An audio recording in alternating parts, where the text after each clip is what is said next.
आज सुबह चूरू पुलिस द्वारा आज सुबह की एक घटना है कि हमारे डीएसटी इंचार्ज मैं उनकी जाता दो लोग जो संदिग्ध है उनकी सूचना पर डाडर टोल जो है वहाँ पे उन्होंने नाकाबंदी की और नाकाबंदी के दौरान जो ये दो जवान जो लड़के थे उन्होंने उनकी ब्लैक कलर की गाड़ी के साथ वो नाकाबंदी तोड़ के भागने की कोशिश की और इसके बाद इनकी पूछताछ के दौरान हमारे शीतला चौक जो है वहाँ से ये भागने का प्रयास किया और भागे। और उनके हथियार जो थे वो हथियारबंद थे और वहाँ से भागे और बाद में हमारे पूरे चूरू जिले में नाकाबंदी कराया गया और इस दौरान पुलिस की हमारी जो जवान है, जो जाब्ता है, जो टीम है बहुत ही बढ़िया साहस प्रदर्शन करते हुए, बहुत बढ़िया कर्तव्यनिष्ठा भी दिखाते हुए उन्होंने पहले उनको मौका भी दिया और वहाँ से फायरिंग भी हुआ हमारे पुलिस जवान के ऊपर। पुलिस जवान अपने आप को बचाने की कोशिश भी की और उनको मौका भी दिया। उसके बाद जवाबी हमले में उसमें एक बंदा घायल भी हुआ और दूसरा फरार भागने की कोशिश में उसका पैर भी टूट गया और इनको तुरंत वहाँ से हमने इलाज के लिए अस्पताल भेजा गया और उनका इलाज चल रहा है और वो अभी स्टेबल है। हमने इसमें 2 व्यक्तियों को हमने हिरासत में ले लिया है। इसमें एक का नाम है अनमोल सिंह पुत्र गुरदीप सिंह, ये है जालंधर का। दूसरा है रोहित पुत्र राम, होशियारपुर का। इन दोनों को हमने दस्तयाब कर लिया एंड इसके पूछताछ दौरान हमें ये पता चला कि इन्होंने उस दिन सुबह लगभग 5:30 बजे के आसपास उन्होंने रतनगढ़ क्षेत्र में कस्बे में एक राजेंद्र नाम से है उन इस व्यक्ति के घर पे उन्होंने 10-12 गोली फायर किए और फायर करने के बाद वहाँ से भागे। और इस चीज़ के बाद वहाँ पे पता चलने के बाद वहाँ मौके पे अभी रतनगढ़ थाने क्षेत्र में 191 191 2024 191/2024 मुकदमा दर्ज हुआ है। रतनगढ़ थाने में जो ये इन्होंने वहाँ पे कस्बे में फायरिंग किया, इस संबंध में वहाँ पे मुकदमा दर्ज हुआ है। अभी कोतवाली थाने पे भी मुकदमा दर्ज हुआ है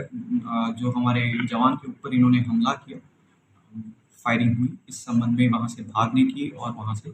हमारे जवान के ऊपर उन्होंने फायरिंग की इस संबंध में। और सदर थाने पे भी मुकदमा दर्ज है इनके खिलाफ जहाँ से इन्होंने गाड़ी नहीं रोकी और पुलिस के ऊपर चढ़ाने की कोशिश की। 3 मुकदमा एक मुकदमा दर्ज हो गया, 2 और मुकदमा दर्ज हुआ है। इनसे इनके अनुसंधान में ये पाया गया कि इन्होंने जो फायरिंग की ये वीरेंद्र चारण और रोहित गोदारा की उनकी पैसे की फिराक में उनके पैसे माँगने की सिलसिले में उन्होंने उनके कहने पे फायरिंग की है, ऐसे ही इन्होंने पूछताछ में बताया कि उनकी जो पैसा है उनकी फैमिली को सपोर्ट करने के लिए, उनकी फैमिली को दिलाने की चीज़ को लेके इन्होंने किया है। ये एक ऐसी घटना है जिसमें चूरू पुलिस की शूरता, बहादुरता और कर्तव्यनिष्ठा दिखाता है और मैं हमारे सारे चूरू पुलिस जवान को भी बधाई देता हूँ कि इतना बढ़िया तरीके से इन्होंने काम किया है। साथ ही मैं एक चीज़ बताना चाहता हूँ, ये चूरू पुलिस जो है, चूरू जिले जो है, यहाँ से कोई भी अपराधी कुछ भी घटना करके वहाँ से जा नहीं पाएगा, इससे पहले दबोच लिया जाएगा। कोई भी यहाँ से भागने की कोशिश करे तो यही हाल होगा सबका। तो ये कोई भी गैंगस्टर हो, कोई किसी भी नाम का हो, कोई भी बाहर विदेश में बैठा हो, यहाँ पे हो, सबका इलाज ऐसे ही होगा और इस चीज़ के सतर्क रहे। मैं आमजन से भी ये अपील करना चाहता हूँ कि आइंदा कोई भी ऐसी संदिग्ध गतिविधि चले तो इस संबंध में पुलिस को तुरंत सूचना दें और